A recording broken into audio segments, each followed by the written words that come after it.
Recently, I had something profound happen. I had the veil of unworthiness lifted from my eyes. So, all my life, I've felt like this seed of doubt, seed of unworthiness in me, and it felt like discontent. It felt heavy, and even though I was a light and bubbly kind of person, I still struggled with low self-confidence and, just trying not to push myself too hard in anything. I mean, I was good at academics, but other than that, I didn't want to, you know, attract too much attention, and I didn't want to push myself too hard. I didn't want to have to compete.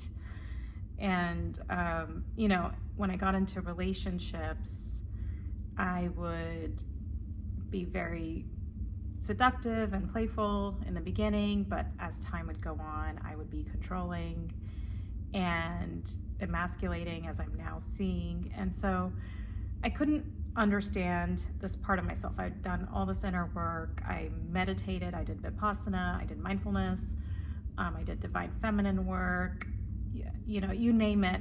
The last 10 years, I've been just, maybe even 15 years, I've been just entrenched in all of these modalities. I had coaching, I had done everything, and I still felt unworthy inside. And because of that unworthiness, I would seek out answers. So I was a seeker. So I can see this now very clearly. And I'm married. I have been married for 10 years. I have been running a love and relationship coaching business, mostly helping single women find love, because I went through a journey of disillusionment and finding myself and falling in love with a wonderful man. And, here we are, married, and we have 3 kids. So I've been thankful for my life, for my journey. I'm thankful that this man has just shown up for me over and over again. And however, I still felt discontent raging inside of me. And I thought, if I could write a book, which I did, coach people, do speaking engagements. Like I had a whole list. I wanted to be famous. I wanted to travel the world. Like I would look at people on Facebook or Instagram and see how they were successful. And I was like, if I achieve that, I'll be happy. And so, I just finally reached a point where I tried everything, and the energy of all of it just died away. And so I finally came to the acceptance that this is it. This is it. Like, I can't do anything more to feel happy. There's nothing, like, even if I host, so I'm in a workshop space right now where I'm going to be hosting a workshop at the RWJ hospital here in New Jersey, in Princeton. And I thought, okay, if I start going out and giving workshops, or if I become famous as a relationship expert, I'll be happy. And yet, when I would look within, I realized that even if I did that one-off thing or continuous thing, I wouldn't be happy. Like, I don't, really want or need anything to be happy. And it's hard to acknowledge that in a world that is so success-driven. So it was a kind of a step-by-step journey where, over the summer I was really unhappy with my marriage, and I was following a coach who talked about getting your husband to support you. And I was like, yes, that's the reason for my unhappiness, is my husband doesn't support me. He gets to do his career stuff and be acknowledged and respected, and I am just a housewife, the caretaker of the home, mother of 3, and I'm not able to get anything off the ground because all of my time and energy is being spent on him, the family, in-laws, parent, like you name it, I'm just there as a servant. And that's how I felt in my body. And I started to feel triggered by him. And I think that sense of feeling triggered by him has been going on for a long time. But it got to a point where I would just hear his footsteps, and my heart would start beating, and a sense of doom, like a sense of energy just dropping from my heart to my stomach. And and then even with my kids, I would just be like, oh my God, I hate, like, it was the end of summer, and I have 3 young kids, so taking them around to play dates and clubs, and not clubs, but kids clubs. You name it, I was their entertainer. And I was so exhausted, I was so depleted, and I was so angry, and I felt despair. I felt like, okay, what do I have to look forward to? Nothing. Like, I can't escape this. And that sense of stuckness, like, it made me want to reach for religion, which is what I did last year. I reached for religion, I reached for Jesus to save me. And that was a whole journey. And then this year, having given up religion and not knowing what there was outside of this experience that was going to save me. And I didn't have the illusion that my husband would save me or my marriage would save me, thankfully, because before I got into the marriage, I just was like, okay, like, love is a choice, and I'm going to approach this consciously. I love Thich Nhat Hanh's teachings around love, and it became my philosopher's stone. And yet I was finding it really hard to let go and love my husband, my family, love my life, love my situation, and love myself, and so, and to add to all of this, of course, is the physical experience of being pregnant, giving birth, taking care of little ones who, are mini dictators. Like, they're lovely, they're cute, it's so fulfilling now.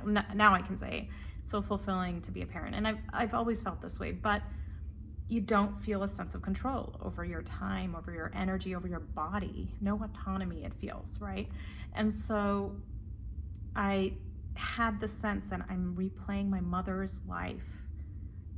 She was a stay-at-home with 3 good daughters, just like me. And so I felt her despair, and I felt like I was living it out. And it was a very visceral experience.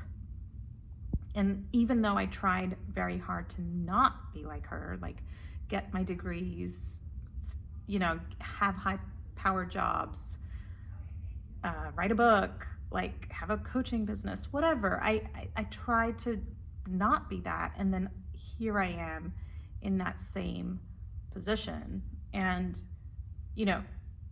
I wouldn't choose any other way. That's the irony. Like, I wanted to be there for my kids. I want to create a healthy home. So it's like my priorities were there, and yet I couldn't find acceptance. I couldn't find like a trust and a surrender. Like, even though I'd done all the surrender work and all of that manifestation work, no amount of money could make me happy, and so I was looking into transcendence. I was like, I want to transcend my human experience. So I got into a lot of the consciousness talks around transcendence and transcending through the body. And so in any event, and these last 4 years, 5 years being quite polarizing on many levels, right? Politically, religiously, in terms of COVID and the vaccines and all of that. And my husband and I were on 2 different camps for a lot of it. And so I wasn't, used to that level of conflict either. And it felt like an end.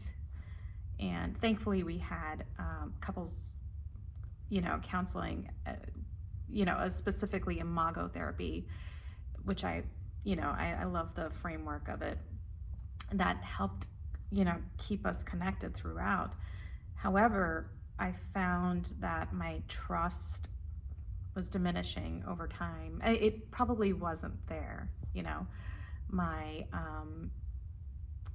sense of needing control, needing to be right, emasculating my husband. Like now I can see that, And so I reached out to the coach and I started to do a lot of self-care. I went on a couple of solo retreats, just booked a hotel close to me while my parents were visiting. And I just did a lot of, just followed my body, whatever it needed, whether it was fun, relaxation, yoga, meditation, anything, journaling, anything that I just wanted to, just let go and let my body kind of guide me. And so doing that, one or two times, and then going with a girlfriend to a retreat center. And then in the meanwhile, I started reading this book called The Empowered Wife, which, the first skill was around self-care and understanding what made me happy. And that was what I was working with the relationship coach.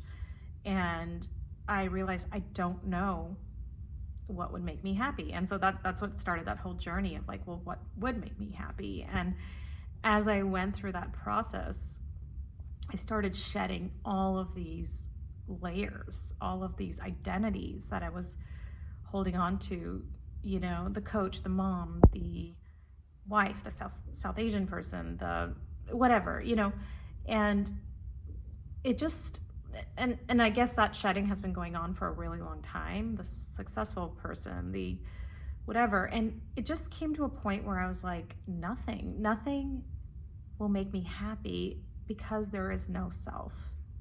There is no self. There's only a conditioned me. Well, maybe that's the realization I came to, was all of my seeking and, thinking of what would make me happy, my desires were coming from my conditioned self. And just looking at my life and my history of going through different belief systems, having my belief systems turned upside down, it just felt like everything I thought till then, everything I believed till then had been proven false anyways. And every time I had a new belief system, it came from that particular moment of time and where my conditioning was at, My perspective kept shifting over time. And so I realized there's no one perspective that's true. Like there is no truth in this human experience. Everything is man-made. Everything that is not directly from nature is man-made. It's thoughts that have manifested into material things, and that's created the system, the society, the beliefs, and all of it. And I was just playing in it. I was playing in it as a conditioned person. And so that realization softened me. It made me realize, wow, like there is no point in seeking anything outside of me as long as I'm still in this conditioned space. And so I dropped all my wanting and seeking, and that felt like the surrender. That felt like the first surrender. And so, and then over time, reading The Empowered Wife and working with my coach, his name is Matt Marquez, and, kind of using the NBC worksheets, the needs and the feelings, and kind of using them in different ways, which was really cool. I hadn't done that before. It just helped me go deeper and deeper into what do I really need, and what am I feeling? And can I allow myself to feel the good feelings, the fulfilled feelings more, and just different exercises like that. And then finally, I reached a point where I don't need anything. Everything is because I don't exist. And that was my disillusionment. That was, I think, the final straw where I realized that there's no self, no one exists, nothing exists. The other person that I was following was Suzanne Non-Duality and Suzanne Chang, and her description of the disillusionment of self and noticing all of the, needs and desires kind of just becoming dismantled over time, all the beliefs becoming dismantled over time, and reaching a place of non-belief, or just not really knowing what to believe. Like that's where I am, that's where I was at that moment. And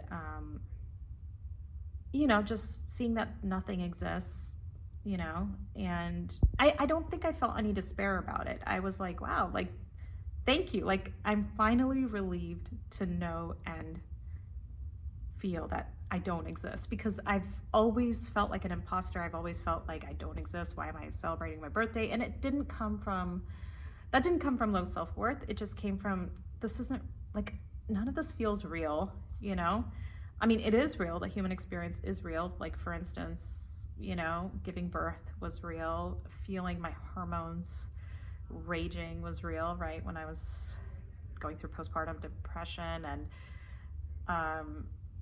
all of it's real. But, just recognizing that we're living in a fantasy, we're living in a delusion, and trying to fix and escape my current life situation is a delusion. It literally is the separation. Thich Nhat Hanh talks about, we are here to wake up from the illusion of separation, something like that. And I really could see it. I was always trying to escape my present, always, like, and it's not like there was any future state that I could actually be happy in, like, sure, I could have a home in Mexico, but that wouldn't shake the existential, unquenchable thirst, right? So I don't exist. And it just felt so refreshing, and then when I could see that I am just the conditioned self, I could just allow the conditioning to work through it, and I didn't need any inner parenting, mindfulness, meditation, soothing. Like, I don't need any of that. It's all cope. I don't need to practice self-compassion. I don't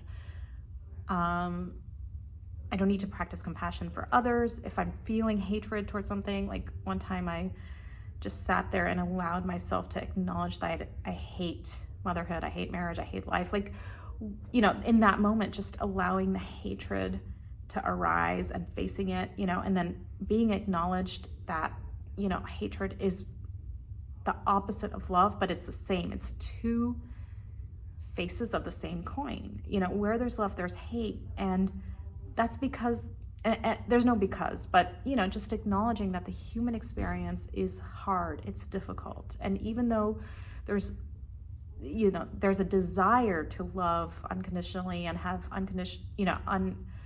unlimited time and energy, that's not the case, right? The human condition is hard. The conditioning is hard. The everyday life can feel hard. And, just acknowledging that and surrendering to that was such a relief, because there's nothing outside of me to attain. Everything is here in this present moment. And when I surrendered to that and, acknowledged my hate, I felt love. Like, I felt nothingness, and then I felt love. I just could see that everything is love, right? And that was like kind of a step-by-step journey. But yeah, just the nothingness became filled with raw vitality. The nothingness, I kind of imagine like brownie in motion. The particles in the air are just like moving around, and that's what life is. And what we're seeing is just a projection of that in that current moment. And then that, and how we internalize it is based on how we're perceiving it, based on our conditioning. And so that's what I could say. I was like, we're all just, we're all just looking at the same thing, but having a different perspective of it, and it's based on our conditioning. And that's very relieving, right? That there is no right or wrong. There is no good or bad. There's no evil to be quenched, although, or whatever the word is.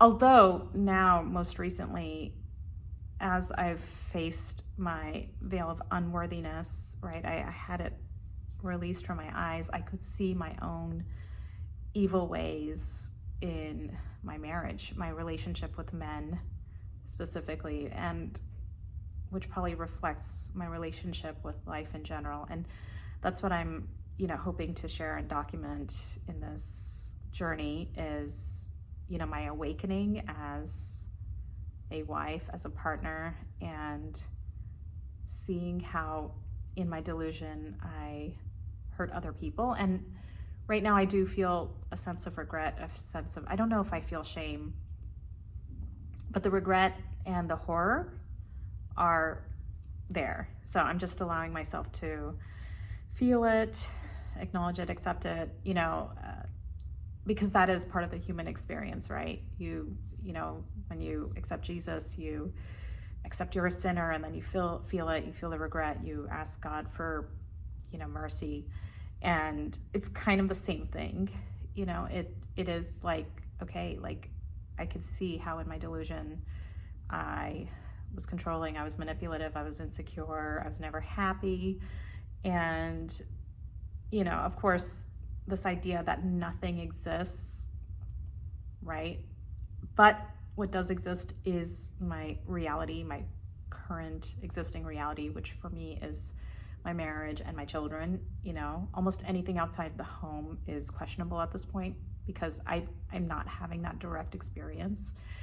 And so given that, I am inclined to seeking love, like, I don't know if it's a seeking or a desiring just to be loved.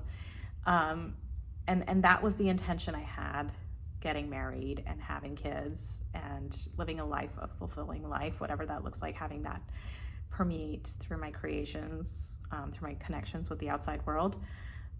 And I really could see, though, that my marriage is like a really important part of it. Like, if I am going to identify as no self, however, it's the no self that's having an experience.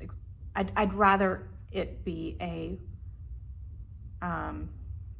harmonious experience, because now all I want is just peace.